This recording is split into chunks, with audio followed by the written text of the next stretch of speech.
लोग भय के साए में हैं, घरों पे ताले पड़ गए हैं, बुलडोजर चल रहा है, गोलियां मारी जा रही हैं। मुझे नहीं पता कि एक प्रोटेस्ट के बाद इतनी बड़ी कठोर कार्रवाई कहीं हुई होंगी क्या, लेकिन क्योंकि आरोपी मुसलमान हैं इसलिए शायद गोलियां भी दनादन चल रही है और बुलडोजर भी दनादन चल रहा है।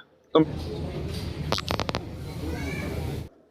देखिए, बरेली मैं इसलिए जाना चाहता हूं कि 26 तारीख में बरेली के अंदर एक शांतिपूर्ण प्रोटेस्ट हुआ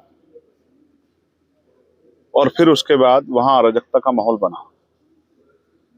कोई भी घटना अचानक नहीं होती है, उसके पीछे किसी ना किसी का दिमाग होता है। अब वो दिमाग उनका है जिन पे आरोप लगे हैं या वो दिमाग उनका जिन्होंने आरोप लगाए। इसकी जांच होनी चाहिए, बिना जांच के कोई कार्रवाई नहीं होनी चाहिए। बरेली में 82 से ज्यादा लोगों को जेल भेजा गया है, 2000 से ज्यादा लोगों को मुकदमा लिखा गया है। लोग मस्जिदों तक नहीं जा पा रहे हैं, नमाज नहीं पढ़ पा रहे, अपनी धार्मिक आस्था का प्रयोग नहीं कर पा रहे, लोग अपने हकों का प्रयोग नहीं कर पा रहे, लोग भय के साए में हैं, घरों पे ताले पड़ गए हैं, बुलडोजर चल रहा है, गोलियां मारी जा रही हैं। मुझे नहीं पता कि एक प्रोटेस्ट के बाद इतनी बड़ी कठोर कार्रवाई कहीं हुई होंगी क्या, लेकिन क्योंकि आरोपी मुसलमान हैं इसलिए शायद गोलियां भी दनादन चल रही है और बुलडोजर भी दनादन चल रहा है।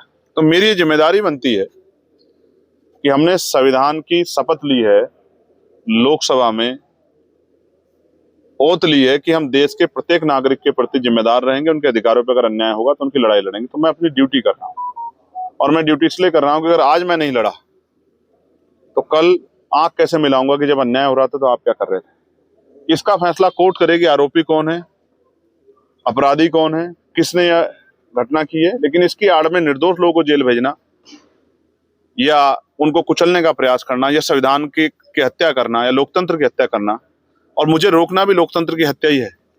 ये कोई बहादुरी का काम नहीं है।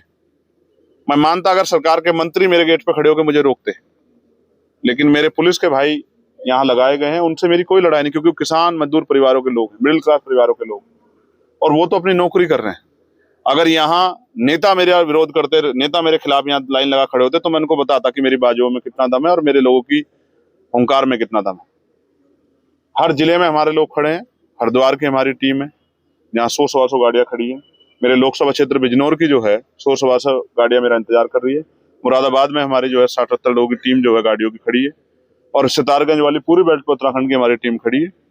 बरेली में 2 जगह हमारे लोग खड़े, वो इंतजार कर रहे हैं कब मैं आके उन पीड़ितों की बात सुनूं। मैं पीड़ितों की बातें तो सुनने जा रहा हूँ, कोई आंदोलन करने तो नहीं जा रहा हूँ, किसी अपराध का हिस्सा बनने नहीं जा रहा हूँ। मैं सिर्फ उन पीड़ितों को सुनना चाहता हूँ, जो बता सकूं कि उनके साथ क्या हो रहा है और वहां क्या माहौल है। अगर ये भी अपराध हो गया उत्तर प्रदेश में तो ये अपराध रोज होगा। मुख्यमंत्री इस बात का ध्यान रखे, क्या तो कानून व्यवस्था अच्छी कर लें, वरना ये अपराध रोज होगा और इस अपराध को करने के लिए चंद्रशेखर आजाद को कोई नहीं रोक सकता है।